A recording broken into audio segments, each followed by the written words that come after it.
Shalom Mamang Inang, saya berharap kita semua sehat dan penuh semangat serta penuh sukacita di dalam Tuhan.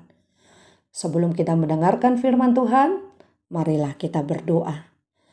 Kasih karunia dan damai sejahtera daripada Allah Bapa dan dari anaknya Tuhan Yesus Kristus kiranya menyertai saudara sekalian.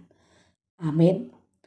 Firman Tuhan yang menjadi bekal iman kita sepanjang satu hari ini tertulis di dalam kitab Roma pasal 8 ayat 17. Demikianlah isinya. Dan jika kita adalah anak, maka kita juga adalah ahli waris. Maksudnya orang-orang yang berhak menerima janji-janji Allah yang akan menerimanya bersama-sama dengan Kristus. Yaitu jika kita menderita bersama-sama dengan Dia, supaya kita juga dipermuliakan bersama-sama dengan Dia. Demikianlah firman Tuhan. Saudara-saudari yang dikasihi Tuhan Yesus, sebuah pengakuan itu sangatlah penting bagi kita, bukan?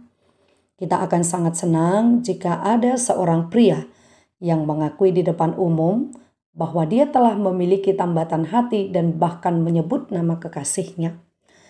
Begitu juga seorang istri, suami, dan juga anak akan sangat senang jika mereka diakui sebagai salah satu faktor pendukung keberhasilan dalam hidup mereka. Dengan adanya sebuah pengakuan, maka seseorang tersebut akan semakin lebih percaya diri melakukan apa yang dia kerjakan.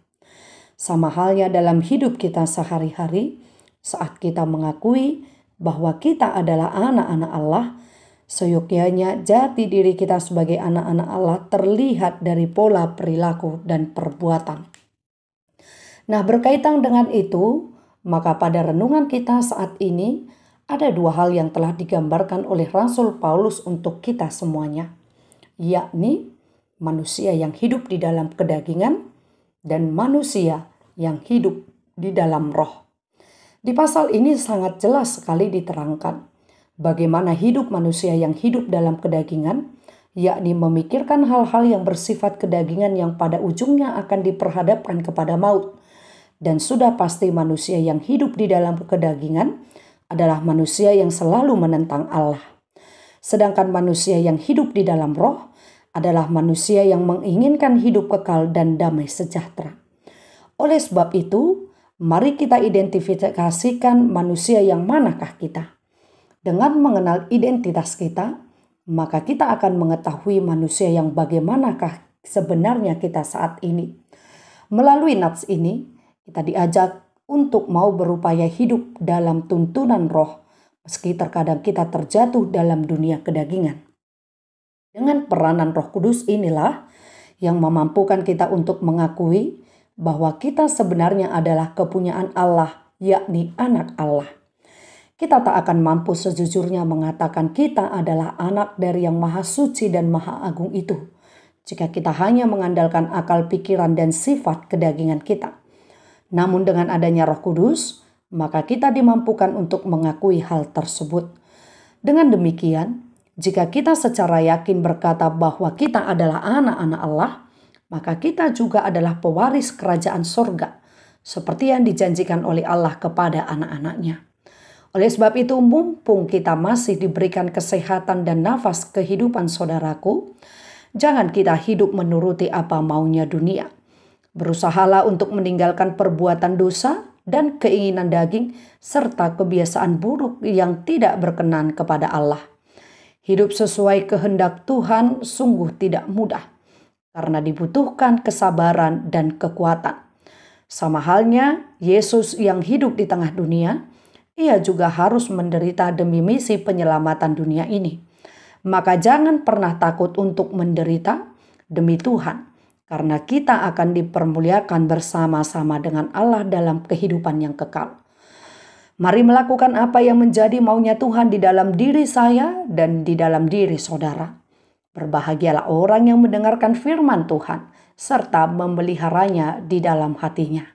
Selamat pagi Amang Inang dan selamat beraktivitas.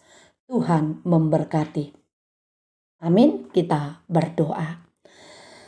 Kami sangat bersyukur Tuhan, pada hari ini Engkau masih memberikan kami kesehatan, umur panjang, dan Engkau masih memberikan kepada kami nafas kehidupan.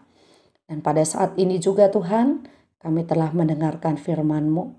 Ajari kami senantiasa Tuhan untuk menjadi pelaku firman Tuhan di dalam hidup kami, sehingga kami benar-benar dapat memperlihatkan diri kami di tengah-tengah dunia ini, bahwa kami sejatinya adalah anak-anak Allah.